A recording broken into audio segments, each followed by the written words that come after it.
Shalom, queridos irmãos, eu sou o pastor Alexandre Dutra e esse é o nosso Devocional Online. Hoje vamos começar uma nova série de devocionais baseado na eclesiologia. A eclesiologia é o estudo da igreja. A gente, em uma outra oportunidade, abordamos os propósitos da igreja, né? Mas agora vamos falar um pouco mais sobre a natureza da igreja, vamos entender um pouco mais na sua questão ontológica, né, de ser, de existir, definir e assim a gente poder compreender melhor o que é a Igreja do Senhor Jesus, né? Primeiro, uma definição: a Igreja é a comunidade de todos os fiéis, de toda a história da Igreja desde o seu início lá em Atos dos Apóstolos, na festa judaica, bíblica judaica, chamada Shavuot, em hebraico, que são 7 semanas depois da Páscoa, aí no 50º dia, né, que é 7 semanas dá 49 dias, aí no 50º dia, o Senhor enviou o Espírito Santo sobre os discípulos de Jesus, e eles foram cheios do Espírito, e aí, então, começa a igreja a ser estabelecida em Jerusalém, e a ordem para esses discípulos é: ide por todo mundo e pregai o evangelho a toda criatura. Então, assim se forma a comunidade, a congregação do Messias, né?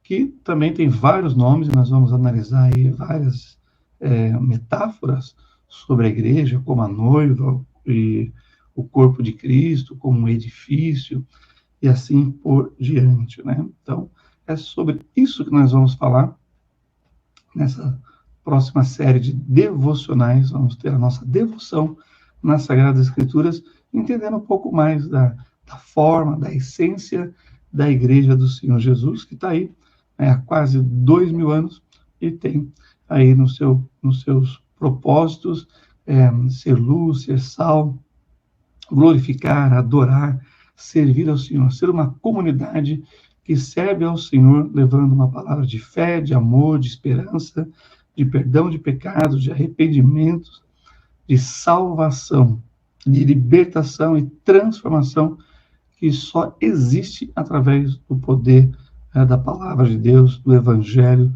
das boas novas do Senhor Jesus. Então, quando a gente pensa em igreja, é a comunidade, é o ajuntamento daqueles que creem desde quando a igreja começou. E aí nós estamos falando daqueles que creem, nós estamos falando entre os judeus e os gentios que creem em Jesus como Salvador pessoal, como Messias prometido. Esses, então, se tornam a igreja do Senhor. Tá bom? Então, avançando aqui, vamos lá para Efésios, capítulo 5, versículo 25, e vamos ler uma definição bem interessante na afirmação do apóstolo Paulo. Então, Efésios, capítulo 5, versículo 25, diz assim: as Sagradas Escrituras: vós, maridos, amai vossas mulheres, como também Cristo amou a igreja e a si mesmo se entregou por ela. O contexto aqui é os deveres do casamento, né? O papel singular do marido, o papel singular da esposa, e essa relação, né, matrimonial do casal. E o apóstolo Paulo, então, faz esse comparativo, esse contraste, e lança para a gente aqui justamente uma afirmação maravilhosa que retrata a pessoa do Senhor Jesus com relação à igreja que ele começou lá no dia de Pentecostes, né? E é justamente isso, olha só, que Cristo amou a igreja e entregou-se a si mesmo por ela. João 3,16 vai dizer que Deus amou o mundo de tal maneira que deu seu Filho unigênito, para que todo aquele que nele crê não pereça, mas tenha vida eterna. E o Senhor começa, então, uma relação com esses redimidos, com esses que creram, e eles são chamados de aqueles que fazem parte da igreja do Senhor, né? São a igreja do Senhor. E o plano de Deus, então, para a igreja é tão grande que ele exaltou Cristo a uma posição de suprema autoridade, né, por amor à igreja. a ponto de se entregar por ela. E aqui nós estamos falando dele, essa entrega tem a ver com o cuidado. Não é à toa que o contexto aqui é os deveres do marido para com a esposa, né? E da esposa para com o marido. E o apóstolo Paulo, então, traz essa relação tão maravilhosa que justamente ele vai dar ali mais contrastes. Porém, esse amor do Senhor Jesus pela sua igreja é o que mantém ela, né, com as portas abertas, é o que mantém ela existindo e operando no mundo, seja no Brasil, seja em Israel, seja nos Estados Unidos, na China, nos países islâmicos, né, com muito cuidado por causa da perseguição, ou seja, na Índia, ou seja, na Austrália, seja onde for.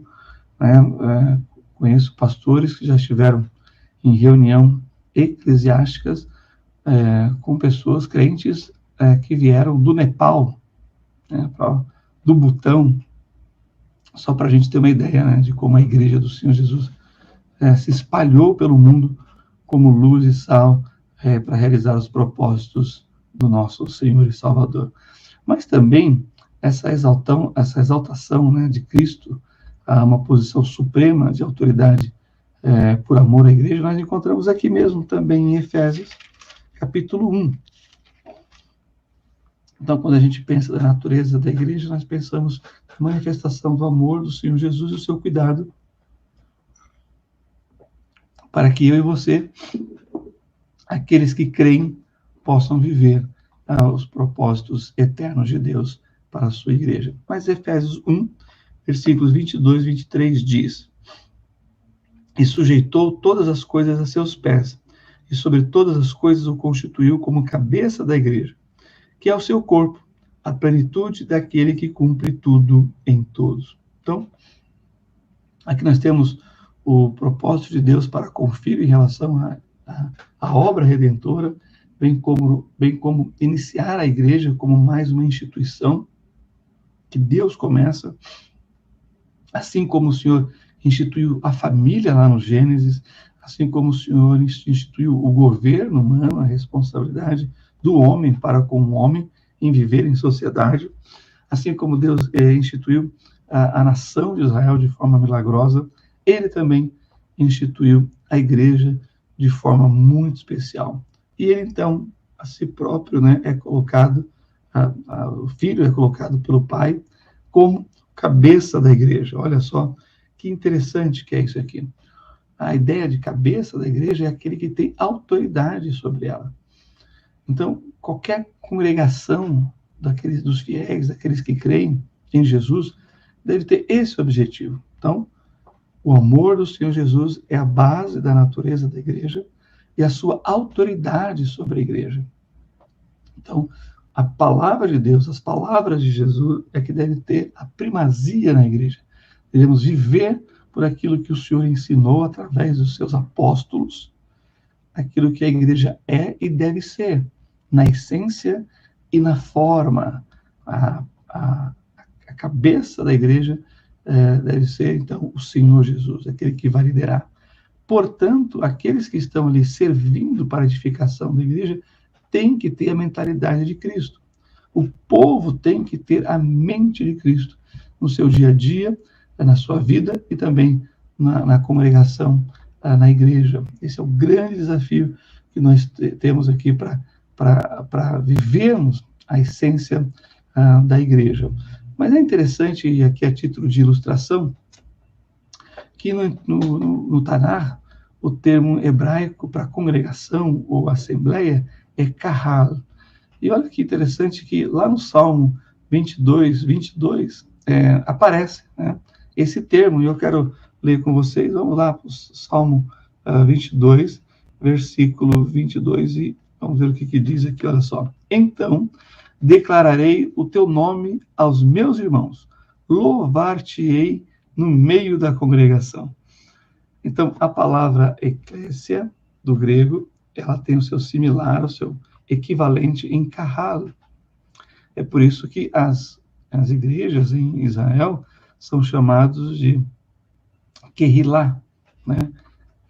Que é justamente baseado nessa raiz Kahala, que é as congregações. Então, uma Keilah, uma Shia, é uma congregação do Messias. É o termo grego para eclésia, né? O termo grego eclésia, ele vem, né, como equivalente de Kahala.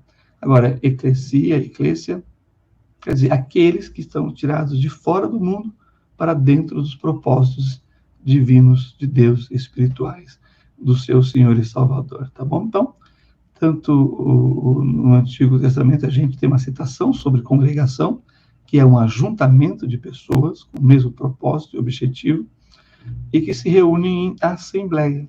Então, também, um segundo sinônimo de congregação é assembleia, ou, como nós chamamos, né, de forma direta, igreja. Tá certo? Então, essa é a ideia. Bem, agora, quando a gente pensa numa igreja, a gente está falando de uma igreja que é local, né?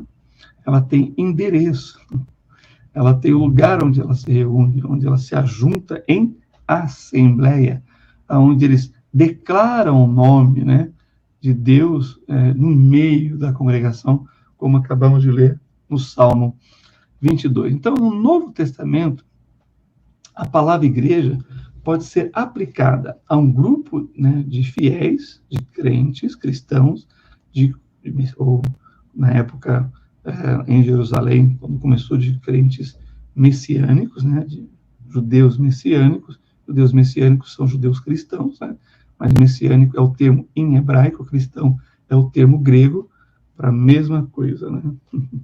Aqueles que são seguidores de Jesus Cristo, né, de Jesus o Messias.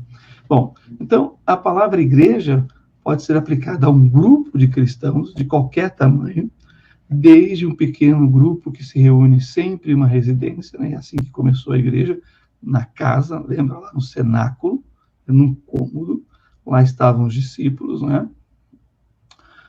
Ou até um grupo de todos os cristãos na igreja. Então, aí nós temos todas essas falas sobre a igreja no livro de Atos, que é justamente o livro que vai registrar o início, né, da história da igreja. O livro de Atos seria, então, no Novo Testamento, o livro histórico, né, como nós chamamos, né, na literatura do Novo Testamento, tá bom?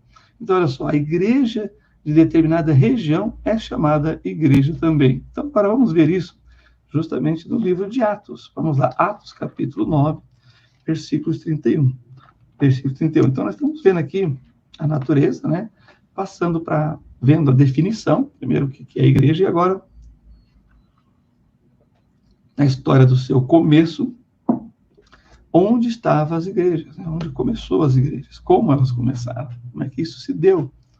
Então, a gente tem no próprio livro de Atos, né, o princípio, o início da igreja. Então, a gente vai definir aí um pouco o que é uma igreja local agora, né?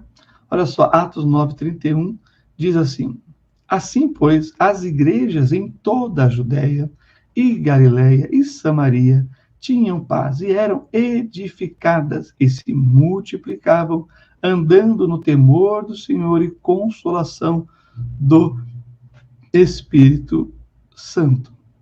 Percebam que a igreja está nas várias regiões de Israel, né? E que há um crescimento orgânico, ou seja, os crentes testemunham, falam da salvação de Jesus, outras pessoas ouvem, o Espírito Santo convence do pecado, da justiça e do juízo, essas pessoas creem e se unem no mesmo propósito, adorar ao Senhor, reconhecer o Senhor e aprender do Senhor, e como viver uma vida que lhe agrada. A igreja é esse ambiente propício, né, para o crescimento espiritual de cada um, tá bom? Então, olha que interessante. As igrejas tinham paz, no sentido de que elas estavam tendo liberdade para poder pregar o evangelho. Claro que vai vir a oposição, assim como hoje, né, em pleno século XXI, a igreja, o cristianismo tem oposições externas, né, e às vezes até ataques internos de infiltrados. Naquela época também vai acontecer isso, tá certo? Mas a igreja também, numa casa chamada, né, de igreja. Olha que interessante, onde há um ajuntamento daqueles que creem, você tem a igreja do Senhor Jesus. Romanos 16, versículo 5, tem uma expressão muito interessante, e nós vamos ver em outras passagens também, para ver aí a importância de como começou as igrejas, né? De como começou as igrejas locais. Numa casa, depois foi crescendo, não cabia mais, então compraram um lugar maior, e assim, até chegarmos naquilo que nós conhecemos hoje como os templos evangélicos, né? Ou templos cristãos, igrejas, catedrais, basílicas, e assim por diante, tá bom? Mas olha só que interessante aqui, Romanos 16, 19. Quanto à vossa obediência, Romanos 16, 19. Quanto à vossa obediência, é ela conhecida de todos. Comprazo-me, pois em vós, e quero que sejais sábios no bem mais simples do mal. Olha só, calma aí. Opa, calma aí. Estou lendo o capítulo 16. Ah, não. 16, 5. Desculpa, irmão. Eu estou lendo que tem o 19 aqui, mas é uma outra referência. Está bem claro aqui, olha só. Romanos 16, 5. Saudai também a igreja que está em sua casa. Saudai a Epêneto, meu amado, que é as primícias da Acaia em Cristo. Então, olha só. Saudai a igreja que está em tua casa. Quando o Templo Batista de Indianópolis começou, ele começou na casa do pastor Thomas, a dona Linda e a Ruth, né? Que vieram para o Brasil com esse propósito de começar igrejas e também começar o ministério Amigos de Sião e depois a Sociedade Bíblica Trinitariana do Brasil. Então, na tua casa. E percebam que a grande parte das histórias das igrejas atuais estão ligadas com essa origem das igrejas lá no início. Começou na casa, depois o TBI alugou um salão, né? Depois comprou um terreno, depois construiu um prédio e assim por diante, né? Agora, 1 Coríntios 16, 19, agora sim o versículo 19, mas em 1 Coríntios nós encontramos, olha só, as igrejas da Ásia vos saúdam, saúdam-vos afetuosamente no Senhor Áquila e Priscila, com a igreja que está em sua casa. Perceberam? Áquila e Priscila aqui, né, tem fundado uma igreja que se reúne na casa deles. Então, esses são os primórdios da igreja que nós estamos vendo aqui, a natureza, né, da igreja. E a gente vê isso em várias passagens bíblicas, né? Então, a igreja de uma cidade inteira é também chamada igreja. Olha lá, ainda em 1 Coríntios, vamos aí para o capítulo 1. Vamos voltar aí para o capítulo 1. E vamos ler aqui o versículo 1 e 2. Paulo, chamado apóstolo de Jesus Cristo pela vontade de Deus, e o irmão Sósteres, à igreja de Deus que está em Corinto, aos santificados em Cristo Jesus, chamados santos, com todos os que em todo lugar invocam o nome de nosso Senhor Jesus Cristo, Senhor deles e nosso. Graça a vós e paz da parte de Deus, nosso Pai, e do Senhor Jesus Cristo. Olha que interessante que é isso aqui.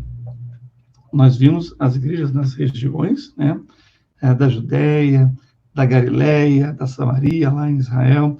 Depois vimos aqui a igreja na casa de Priscila e Áquila, também ali do irmão Epêneto, né, da Acaia, e agora aqui temos uma igreja numa cidade, né?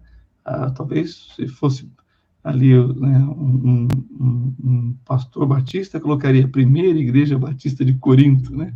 Nós temos esse costume, né, também, na região onde está começando uma igreja batista, se ela é a primeira, colocar a primeira, né? Ou outro nome qualquer, geralmente com uma referência bíblica, né?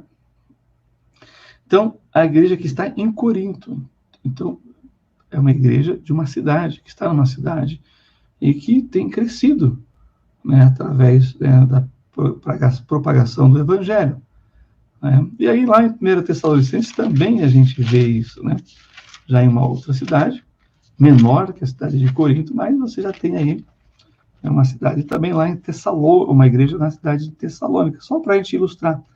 Então, nós temos aqui, por exemplo, a primeira igreja batista de São Paulo, e assim por diante, né? Ilustrando aí como a gente vê as expressões aí da igreja, seu início, até nos dias de hoje. Então, 1 Tessalonicenses 1:1 diz assim: Paulo e Silvano e Timóteo, a igreja dos Tessalonicenses, olha só, em Deus, o Pai, e no Senhor Jesus Cristo, graça e paz tenhais de nosso Deus Pai e do Senhor Jesus Cristo, tá bom? E, finalmente, a igreja do mundo inteiro pode ser chamada igreja. Né? Claro, a partir da igreja local, o ajuntamento de todos esses que congregam numa igreja local também são chamados de igreja. Olha só, lá em Hebreus, para finalizarmos, né, esse devocional, de entendermos a nossa origem, a origem da igreja, o que nós encontramos lá em Hebreus, capítulo 12, versículo 23. Diz assim: a universal assembleia e igreja dos primogênitos que estão inscritos nos céus, e a Deus, o juiz de todos, e aos espíritos dos justos aperfeiçoados. Tem várias características aqui, né, que são expressões que falam da nossa posição em Cristo, né? Mas ele diz, a universal assembleia e a igreja, né, dos primogênitos, a nossa posição em Cristo aqui. Então, percebam que tem também aí a universal assembleia, né, a igreja em todos os lugares, em todas as regiões, cidades, em todas as casas e templos e assim por diante, tá bom? Então, que Deus abençoe ricamente a sua vida, que você possa ter crescido na graça e no conhecimento da sua história, se você faz parte de uma igreja do Senhor Jesus. Se não, temos aí o desafio de você visitar uma igreja, conhecer a palavra de Deus e tomar a decisão mais importante da sua vida, que é crer em Jesus, ser habitado pelo Espírito Santo e assim congregar como membro do corpo de Cristo, com outras pessoas, numa igreja que invoca o nome do Senhor e que exalta o Senhor. Amém? Que Deus abençoe a todos ricamente em nome do Senhor Jesus.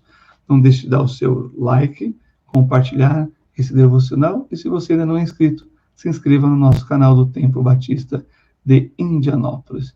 Que Deus abençoe a todos. Vamos fazer uma oração encerrando essa parte. Pai, abençoa todos aqueles que têm ouvido a Tua palavra, que têm dedicado esse tempo para que haja crescimento espiritual, que a fé seja acrescida e que, ó Deus, a compreensão, ó Deus, possa trazer, ó Deus eterno, sabedoria a cada um no seu dia a dia, de como entender e saber as coisas e aplicar para as suas vidas. Em nome do Senhor Jesus que eu te peço essas coisas. Amém. Então é isso aí, meus queridos, que Deus abençoe e um bom dia na presença do Senhor e até o nosso próximo devocional. Shalom, meus irmãos.